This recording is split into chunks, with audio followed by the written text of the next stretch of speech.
आपण पाहतात BN news Badlapur नामा। स्वातंत्र्य दिनी मुख्यमंत्री बदलापुरात येणार असल्याने स्वातंत्र्य दिनापूर्वीच बदलापूरकरांना मोठी भेट मिळाली आहे। गेल्या अनेक महिन्यांपासून शहरातील प्रमुख अंतर्गत रस्त्यांवर पडलेल्या खड्ड्यांना लोक वैतागले होते।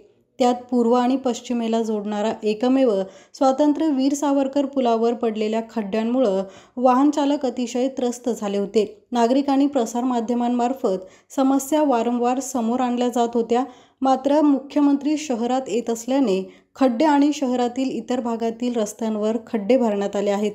त्यामुळे मुख्यमंत्री येण्यापूर्वीच बदलापूरकरांच्या काही समस्या सुटल्या असून मुख्यमंत्री आल्यानंतर शहरातील बाकी समस्या देखील सुटतील। त्यामुळे मुख्यमंत्र्यांनी महिन्यातून एक वेळा तरी बदलापुरात दौरा करावा, जेणेकरून बदलापूरकरांच्या समस्या सुटतील असा विश्वास बदलापूरकर व्यक्त करतायत। अशाच प्रकारचे नवनवीन व्हिडिओ आणि बातम्या पाहण्यासाठी चॅनलला लाईक, शेअर आणि सबस्क्राईब करायला विसरू नका।